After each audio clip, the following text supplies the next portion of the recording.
Bonjour à tous et bienvenue pour cette nouvelle vidéo de déballage de boîtes pour Horror Arkham le JCE. Et dans cette vidéo on va finir la boîte investigateur du cycle aux confins de la Terre. Enfin, alors je vous cache pas que donc la première vidéo, aujourd'hui on est le 11 mars, la première vidéo je crois que je l'avais mise en ligne le 1er janvier et j'avais fait des enregistrements mi-décembre.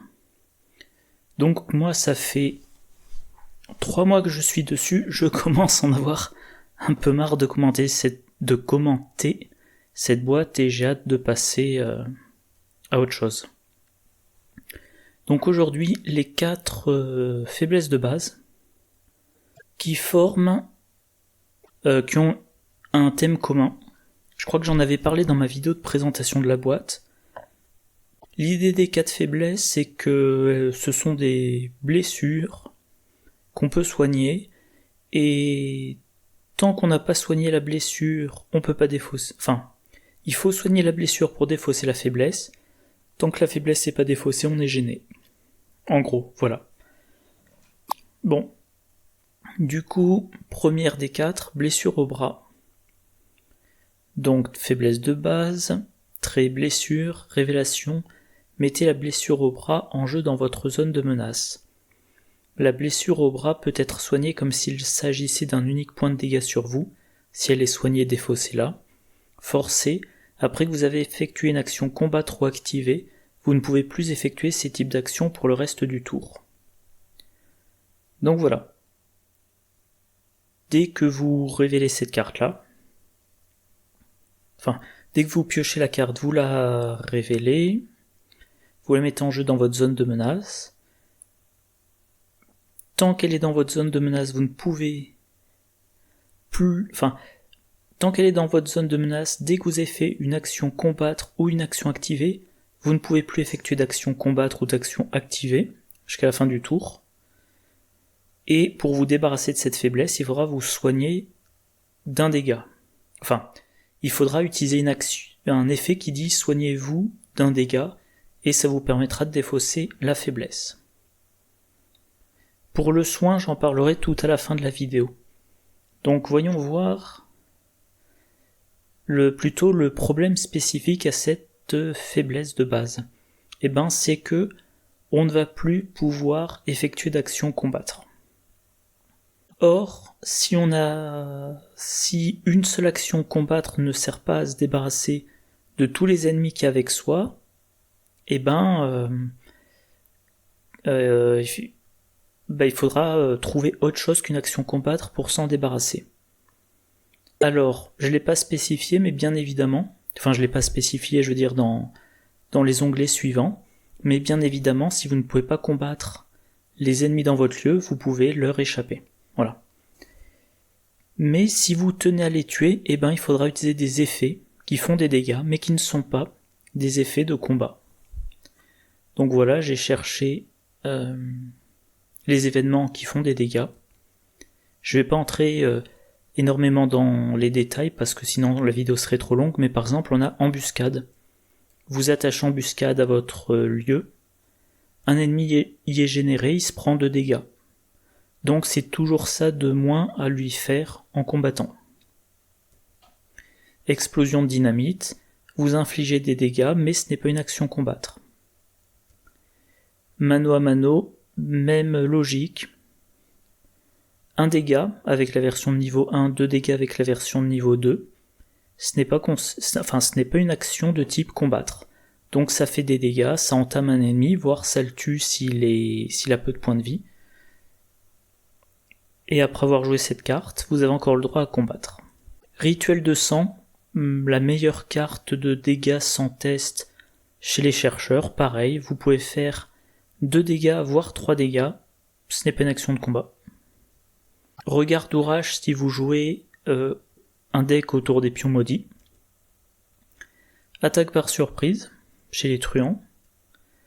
Il suffit que l'ennemi soit incliné, donc soit un autre investigateur lui échappe, soit vous lui échappez, et une fois qu'il est incliné, vous pouvez faire vos dégâts. Coup de grâce, pareil. Ça sera utile pour achever un ennemi, et ça a l'inconvénient que ça met fin à votre tour. Et une petite faveur, voilà, jusqu'à 2 dégâts si vous êtes prêt à payer le prix, et ce n'est pas une attaque. Donc autrement dit, si vous avez la faiblesse de base blessé au bras, blessure au bras, je crois que c'est blessure au bras, vous avez toujours le droit de faire une action de combat pendant votre tour. Faut espérer que ça soit assez, si c'est pas assez, il faudra compter sur une de ces cartes-là pour vous débarrasser de ce qui reste comme ennemi. Blessure à la jambe, pareil, c'est considéré comme un point de dégâts. Forcé, après que vous avez effectué une action, se déplacer, abandon ou échapper à, vous ne pouvez plus effectuer ces types d'actions pour le reste du tour. Alors, se déplacer, c'est-à-dire que vous pouvez vous déplacer qu'une fois par tour, ça peut être gênant, surtout en fin de scénario quand il faut aller se précipiter pour aller abandonner. Échapper à... Alors, pareil, ça va plutôt être en fin de scénario si vous êtes un petit peu submergé. Enfin, en fin de scénario. À partir du moment où vous êtes un petit peu submergé, ou tout simplement si vous avez raté votre première tentative. Par contre, abandon, quand on a abandonné, donc on n'a plus rien à faire. Mais, si vous devez vous déplacer pour abandonner, à cause de ça, vous pouvez vous déplacer, mais pas abandonner tout de suite. Et il arrive dans certains scénarios, on est pressé par le temps, on a envie le dernier round ou les 2 derniers rounds de foncer jusqu'à la sortie pour abandonner. Là, c'est pas possible tant que vous n'êtes pas débarrassé de cette faiblesse. Voilà. Donc, concrètement, je sais plus pourquoi j'ai mis incliné, déplacer. Qu'est-ce que c'est déplacer? Bon. Alors, viens par ici, et au lieu de vous déplacer vers un ennemi, vous pouvez le déplacer vers vous. Chasse vertueuse, c'est le même principe. Alors, quelle était la logique? Pourquoi j'avais mis ça dans cet ordre-là? Bon, je sais plus. Enfin voilà, si vous voulez vous déplacer vers un ennemi, vous pouvez déplacer l'ennemi vers vous. Là, c'est... Ah oui. Je l'ai pas dit pour la carte précédente, mais il y a bien spécifié après que vous avez effectué une action. Donc pour les 4, si vous voulez faire l'effet, il faudra faire un effet sans que ça soit une action. Par exemple là, après que vous avez effectué une action, se déplacer. Ici, c'est une action engagée. Choisissez un ennemi éloigné de 2 lieux ou moins, déplacez-vous. Il n'y a pas marqué effectuer une action de déplacement. C'est une action d'engagement qui vous fait vous déplacer sans que ça soit une action de type déplacement. Donc vous pouvez vous déplacer quand même avec une blessure à la jambe. Donc voilà, là c'est comme la carte précédente. Vous voulez engager un ennemi, vous voulez aller vers un ennemi pour le combattre, et grâce à ça vous pouvez vous déplacer. Archive des voies améliorées. Vous avez un effet de déplacement. Et il y en a une autre aussi. Prophésiae Profana, c'est carrément une téléportation. Chaussures de randonnée, c'est dès que le dernier indice dans votre lieu a été découvert, les chaussures vous déplacent vers un lieu connexe, soit qu'il y ait un indice, soit qu'il y ait non révélé. Mais voilà, vous vous déplacez sans faire une action de type déplacement. Éclaireur, le grand classique, en action rapide vous effectuez un déplacement. Monte en l'air. Pour une action, vous vous désengagez des ennemis. Donc pour une action, vous désengagez des ennemis et vous êtes déplacé vers un lieu connexe. Fidèle fouet. Donc la carte signature de Monterey Jack. Et là, l'intérêt, la logique dans la présence de la carte là, c'est que, je crois, si vous échappez aux ennemis ou que vous les achevez, vous n'avez pas à courir comme s'ils étaient en train de vous chasser. Ah oui, non, voilà, je m'en souviens, pardon. Ça c'était pour échapper à. Voilà, vous ne pouvez plus échapper à. Le truc c'est quand on échappe à un ennemi, ensuite on veut partir du lieu de l'ennemi. Mais là, avec cette faiblesse, vous échappez à un ennemi, vous ne pouvez plus effectuer d'action se déplacer. Donc soit faudra se déplacer sans effectuer une action se déplacer, soit il faut en profiter que l'ennemi est incliné donc il ne va pas faire d'attaque d'opportunité pour se soigner, ou alors il faut échapper aux ennemis sans effectuer d'action échapper à. Et là en l'occurrence, c'est une action combattre qui peut vous permettre d'échapper à votre ennemi. Alors je l'ai pas mise là, mais il y a la carte que je regarde rapidement. Je crois que c'est coup de pied rotatif. Ouais, coup de pied rotatif. Combattre, vous ajoutez votre agilité. En cas de réussite, vous échappez à l'ennemi. Ok. Et pour ce qui est de l'abandon,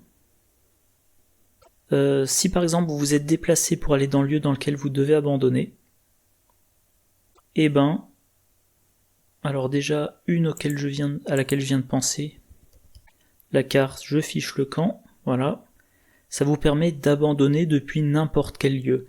Donc pas besoin de dire je me déplace, j'abandonne, non, vous abandonnez depuis l'autre bout du plateau. Et enfin, si vous devez abandonner mais que vous n'en avez plus la possibilité, il y a les solutions, on va dire radicales. On se reverra en enfer. Chaque ennemi non élite engagé que vous est vaincu, vous êtes vaincu et subissez un traumatisme physique. Cette action ne provoque pas d'attaque d'opportunité. Vous voulez à tout prix sortir du scénario à ce stade-là, soit parce que vous pensez que sinon vous allez avoir une mauvaise résolution, soit parce que vous savez que si vous ne sortez pas du scénario tout de suite, l'intrigue avance et c'est mauvais pour vous. Et ben vous choisissez d'être vaincu et de subir un traumatisme physique pour sortir du scénario.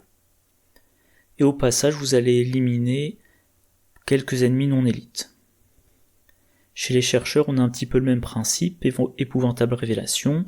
Vous prenez 3 indices dans votre lieu, vous donnez n'importe quel nombre de vos indices à un autre investigateur, ou vous les placez sur un lieu. Vous êtes vaincu, vous subissez un traumatisme mental.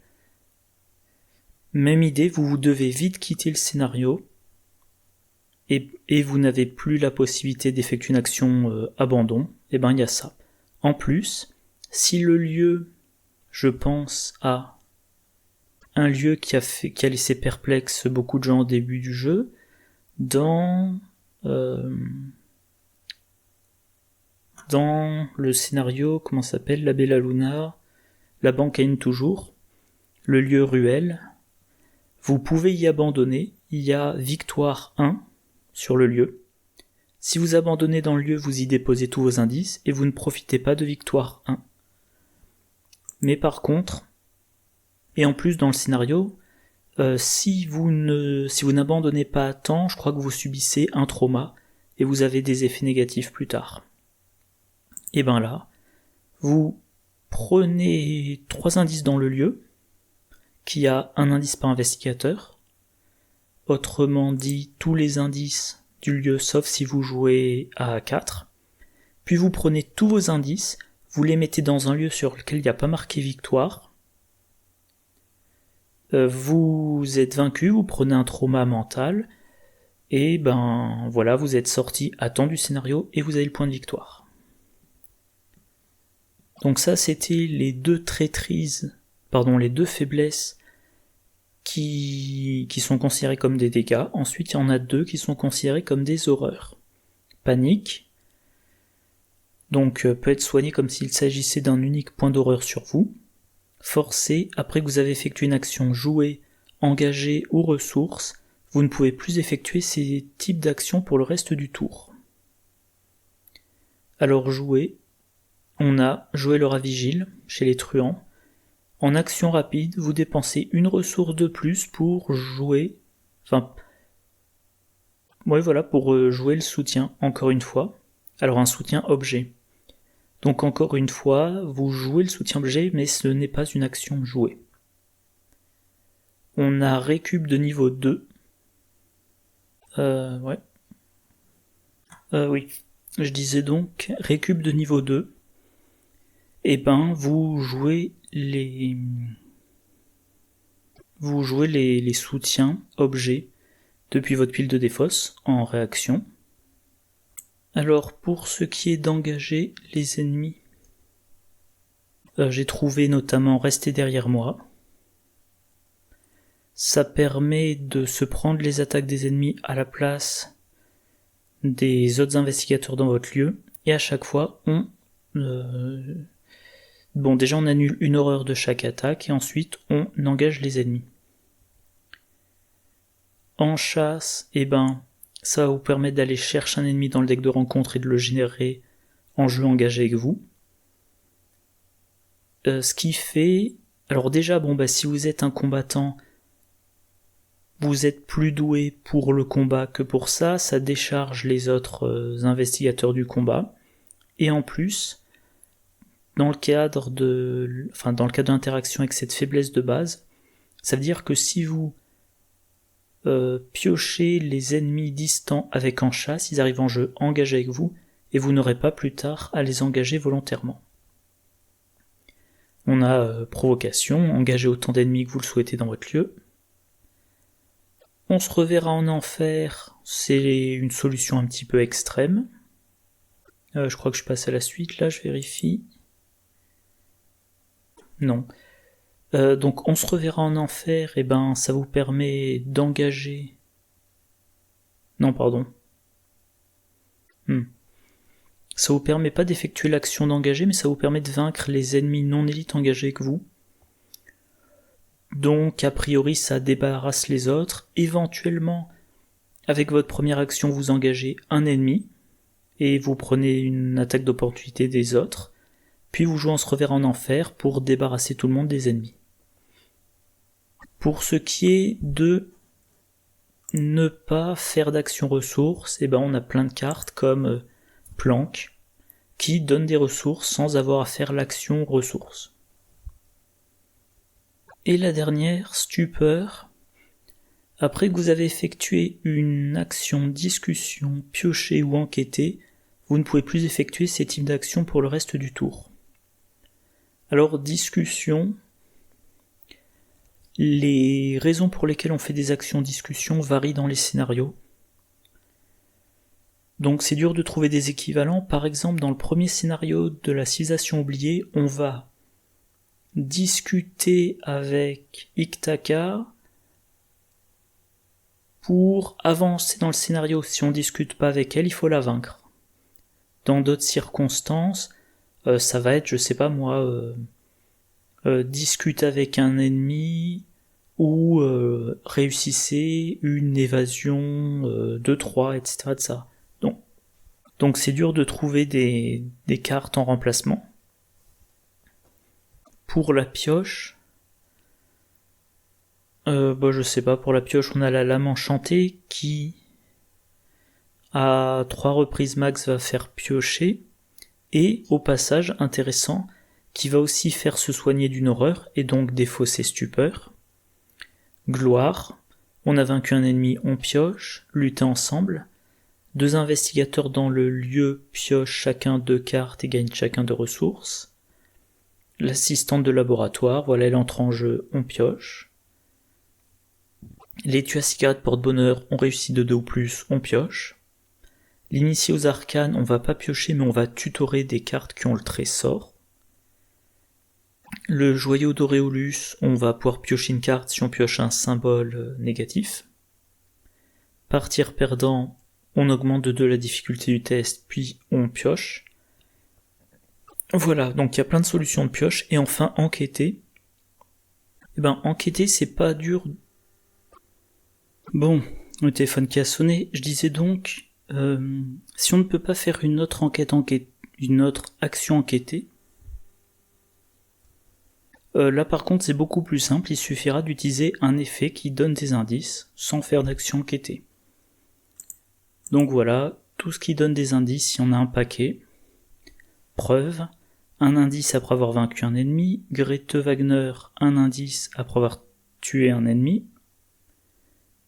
Scène de crime, un indice ou 2 indices si un ennemi dans le lieu, suivre son intuition, un indice en action rapide, établir des connexions, 2 indices dans un lieu ayant une valeur occulte imprimée inférieure à celle de son lieu après avoir trouvé le dernier indice dans son lieu, rapport des services de renseignement, 1 voire 2 indices dans son lieu ou à distance selon ce qu'on est prêt à payer. Lola Santiago, on peut autant que la valeur occulte du lieu, on a un indice. Attirer vers la flamme, une carte rencontre et ensuite on prend 2 indices. Pelle de fossoyeur, on défausse, on a un indice, 2 indices si on a la version de niveau 2 et qu'on la retire de la partie. Mystérieux corbeau, on le défausse, on se prend une horreur, un indice.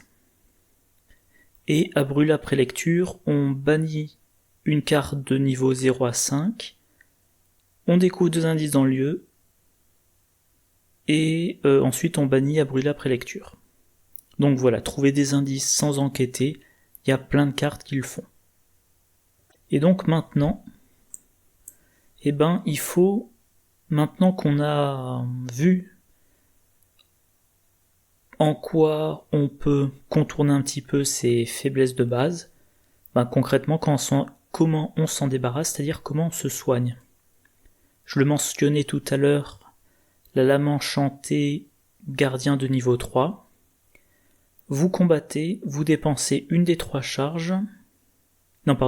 Vous combattez, si vous réussissez votre attaque, vous dépensez une charge, donc vous savez déjà que vous avez réussi votre combat. Si ça vous permet de faire un 2e dégât, et si ces 2 dégâts vainquent un ennemi, vous allez piocher une carte, et soigner une horreur, pour vous débarrasser d'une des deux faiblesses qui est considérée comme étant une horreur. Kérosène, pareil, ça soigne des horreurs.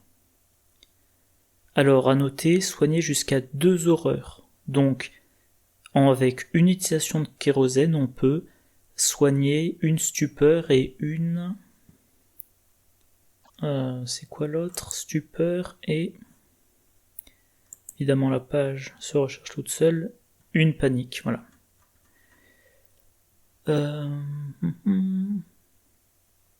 Voilà, l'étudiante en médecine, quand elle entre en jeu, soignez un dégât et une horreur d'un investigateur ou d'un soutien allié dans votre lieu. Donc elle vous soigne contre celle des 4 que vous voulez. Premier soin, là j'ai mis la version de niveau 3. Vous soignez d'un dégât et d'une horreur un investigateur ou un soutien dans votre lieu, donc ça marche sur les autres. La mélodie apaisante, un grand classique, soignez 2 dégâts ou 2 horreurs ou une combinaison des deux parmi les investigateurs et ou les soutiens liés dans votre lieu, piochez une carte. Si vous avez le miroir sacré de niveau 3, vous pouvez même faire 3, un soin de 3. C'est-à-dire que si vous jouez en trio, que chacun des investigateurs a une de ses faiblesses, tout ce que vous avez à faire, c'est arriver tous dans le même lieu, une copie de mélodie apaisante et ça soigne tout le monde. Extrêmement efficace. Chez les chercheurs, on a ouvrages médicaux qui soignent les dégâts. Si on réussit un test, la version de niveau 2, on peut soigner 2 dégâts d'un coup. Bon, soigner 1 suffit, mais tant qu'à faire, autant soigner 2. On a l'étrange solution, qui permet de soigner 2 dégâts d'un investigateur. On a la pierre ancienne, esprit en harmonie,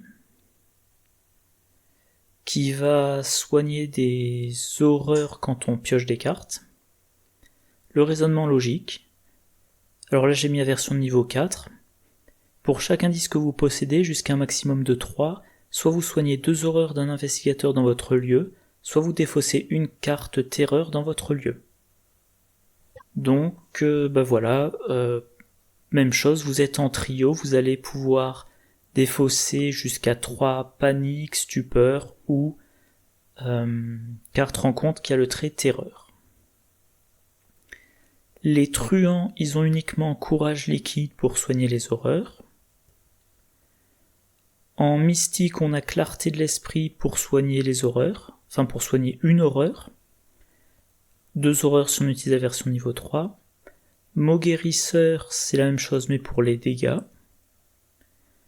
Alors transméditative, on se soigne d'un par emplacement d'arcane occupé, mais c'est soi-même qu'on soigne. Avec sans peur, en réussissant un test de compétence, enfin un test de volonté, on se soigne d'une horreur. Chez les survivants, on a les contes de Grimm. Il faut qu'un investigateur échoue d'au moins 2 pour le soigner d'une horreur. Esprit d'humanité, là c'est du soin de 1 dégât et d'une horreur en action rapide, mais il faut mettre 2 pions maudits dans la réserve du chaos. Et ça marche que sur vous. Et les grands classiques en neutre, analgésique, on subit une horreur pour se soigner d'un dégât. Pipe, on subit un dégât pour se soigner d'une horreur. Et également en neutre, on a le thermos pour une action. On soigne un dégât d'un investigateur, 2 s'il a au moins 2 traumas. Et sinon, on le soigne d'une horreur, 2 s'il a au moins 2 traumas. Et l'idée d'avoir 2 traumas, ça fait bien sûr penser à dans le vif du sujet, qui va vous infliger 2 traumas d'un type ou un trauma de chaque, en début de campagne pour 3 expériences. Bon ben voilà, je suis à l'impôt, pas de course, parce que franchement, bon, ce sont que des faiblesses, hein. Je les ai pas comptées, mais je pense qu'on peut le faire. On peut le faire assez facilement, voilà. Il y a plein de faiblesses de base. Moi, il y en a... Enfin, le fait qu'on les pioche au hasard, même si, comme je le fais parfois, dès que j'ai joué une faiblesse, je la mets de côté pour pas la piocher avant un certain temps, une faiblesse donnée, on ne la voit pas avant longtemps. Donc voilà, on va chercher faiblesse de base, on va trier par 7. Alors encore une fois, je suppose qu'il y aura les doublons entre boîte de base et boîte de base révisée. Donc 47, 1, 2, 3, 4, 5, 6, 7...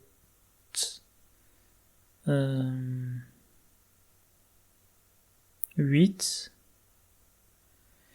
Donc faut en retirer 8, 39, allez on va arrondir, on va dire il y a 40 faiblesses de base différentes. Certaines sont en 2 exemplaires. Donc quand vous en piochez une, moi je dirais qu'à la louche. Quand vous en piochez une, vous avez une chance sur 45 de tomber sur une bien spécifique. Donc,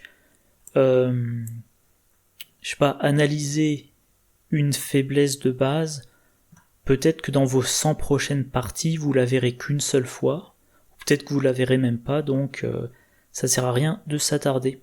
Mais sinon, globalement, le principe des 4, eh bien, ça peut être très gênant. Ne combattre qu'une fois, ou n'activer qu'une fois, ça va bien vous gêner, surtout si vous êtes un combattant, ou alors si vous enquêtez avec une lampe torche ou quoi que ce soit. Blessure à la jambe, vous pourrez pas courir pour aller abandonner. Panique, si vous avez un deck qui fonctionne avec les événements, c'est gênant. Stupeur, ça va être pour un enquêteur notamment que ça va bien vous ralentir. Mais à côté de ça, vous avez la possibilité, si vous piochez ça comme faiblesse de base, à la fin du premier scénario, vous envisagez de mettre un truc de soin, une carte de soin. Sachant que si vous jouez en duo ou en multi, vous avez la possibilité de demander à un investigateur de se charger du soin pour tout le monde.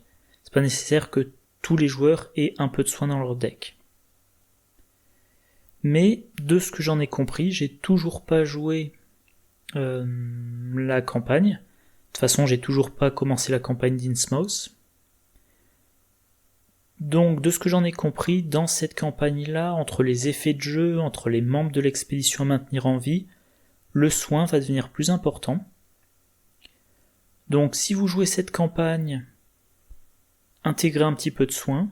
Si vous piochez une de ces faiblesses, intégrez du soin, et il est possible que, à partir de cette campagne et dans les suivantes, il y ait une volonté des concepteurs du jeu qu'il y ait une volonté de faire utiliser les effets de soin aux joueurs.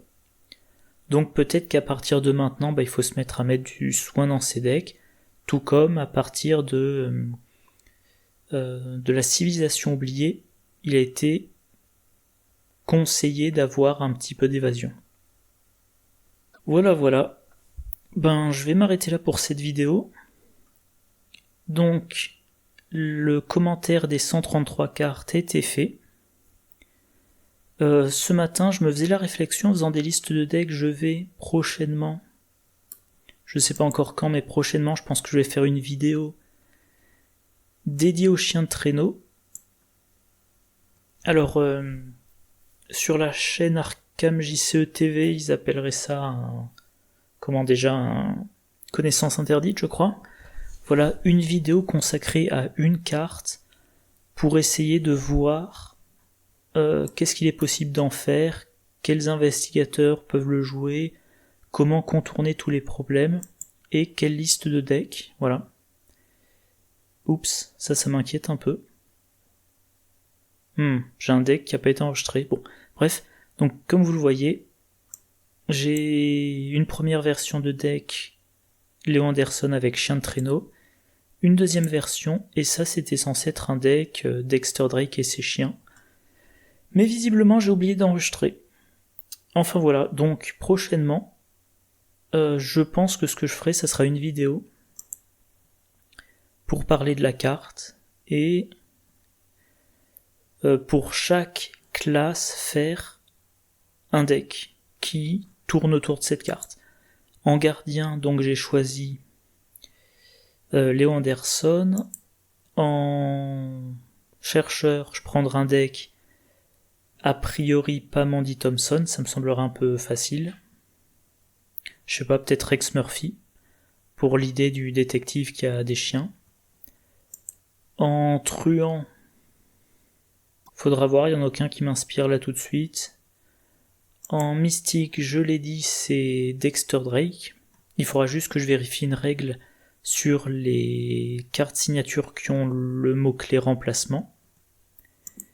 Et en survivant, peut-être Ashkan Pitt pour l'aspect thématique, ou William Yorick, ou pour l'efficacité du deck, peut-être Patrice Huffaway. Et en neutre avec Lola Eyes, bof, pas trop convaincu. Enfin voilà. Donc, fin des vidéos de déballage sur cette boîte. Semaine prochaine, les 5 decks des investigateurs. Dans quelques semaines, la vidéo sur la carte chien de traîneau. Qu'est-ce que j'allais dire ? Oui, donc bientôt, les vidéos de déballage, ça sera pour Marvel Champions. Ce week-end, j'essaierai de trouver le temps de filmer.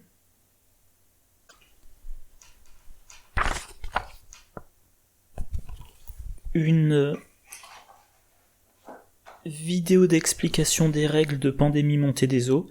Probablement je ferai une partie dans la foulée. Et puis voilà. Et mercredi prochain, prochaine vidéo, combo de la quinzaine. Je me souviens plus laquelle ça doit être, mais voilà, je ferai ça. Et également, éventuellement, je ferai une vidéo un petit peu récap des cartes investigateurs de ce pack, soit pour mettre en avant une ou deux cartes par classe, par exemple, En chasse de niveau 3, et écrit dans les étoiles, soit sur une carte, sur quelques cartes spécifiques, comme notamment chien de traîneau, ou soutien de la pègre. Et aussi prochainement, alors je sais pas si là ça paraît très clairement, mais j'ai récupéré quelqu'un sur le forum non officiel m'a donné les visuels des cartes alternatives pour les investigateurs de la boîte de base. Alors tous, sauf Wendy Adams. Donc je pense prochainement,